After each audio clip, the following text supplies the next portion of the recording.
Hi, welcome to Telugu health tips. ఈరోజు మనం Telugu health టిప్స్లో శృంగారంలో ఉన్న 4 రతి భంగిమల గురించి తెలుసుకుందాం. ప్రస్తుతం ఉన్న బిజీ లైఫ్ కారణంగా, ఆధునిక యాంత్రిక జీవితం కారణంగా చాలామంది తమ దాంపత్య జీవితాన్ని పూర్తిగా ఎంజాయ్ చేయలేకపోతున్నారు అనేది అక్షర సత్యం.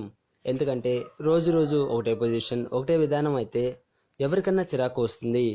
అందుకే ప్రతి ఒక్కరూ రోజుకో కొత్త భంగిమను ట్రై చేయాలనుకుంటారు. అలాంటి వారికి వాత్స్యాయనకారుడు కొన్ని భంగిమలు చెప్పాడు. ఇప్పుడు అందులో టాప్ 4ని ఒకసారి చూద్దాం. వి భంగిమ. స్త్రీ వి ఆకారంలో పడుకొని ఉంటుంది. ఆమె వెనుక అదే భంగిమలో తన భర్త అంగాన్ని ప్రేరేపిస్తాడు. దీనివల్ల ఇద్దరికీ ఎటువంటి బాధ అనిపించదు. మధ్య వయసులో ఉన్న వారికి ఎక్కువగా మోకాలు నొప్పులు ఉంటుంటాయి. అటువంటి వారికి మంచి భంగిమ ఇది. అలాగే భావప్రాప్తి భంగిమ. ఇద్దరు భార్యాభర్తల మధ్య సహకారం చాలా ముఖ్యం. పురుషుడి వేలితో ఆమె యోని భాగంలో క్లిటోరస్ని సున్నితంగా మీడుతూ ఉండాలి. స్త్రీ కూడా పురుషుని శిష్ణంను చేతితో తీసుకుని మృదుగా మర్దిస్తుండాలి. ఇలాంటి భంగిమలు వయసుపై వారికి తృప్తిగా ఉంటాయని ఎన్నో పరిశోధనల్లో తేలింది. పురుషుడిపై నుండే భంగిమ. ఇది దాదాపు 70% మంది పురుషులు పాల్గొనే సెక్స్ ప్రక్రియ. ఈ ప్రక్రియలో పురుషుడు పై భాగంలో ఉంటాడు, అతని కింద స్త్రీ ఉంటుంది.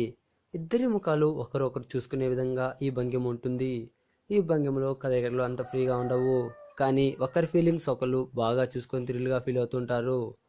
పురుషుడు కింద ఉండే భంగిమ. ఇది దంపతులిద్దరికీ చాలా ఉత్తమమైన భంగిమ.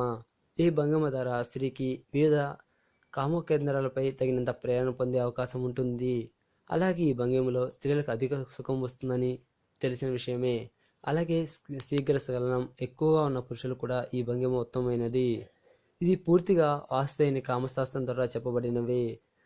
పైన ఆయన ప్రకారం టాప్ 4 భంగిమలు చెప్పాం. వీటి ద్వారా మీరు శృంగార జీవితాన్ని ఆనందంగా ఆహ్వాదిస్తారు. సో మీరు కూడా శృంగార జీవితంలో కొత్త రాతి భంగిమలను ట్రై చేయాలంటే వీటిని ఒకసారి ట్రై చేసి చూడండి. ఈ వీడియో మీకు నచ్చినట్టయితే ఫేస్బుక్, వాట్సాప్ ద్వారా షేర్ చేయగలరు. అలాగే సబ్స్క్రైబ్ చేసుకోవడం వల్ల మేము అందించే విలువైన హెల్త్ టిప్స్ గురించి తెలుసుకుంటారు.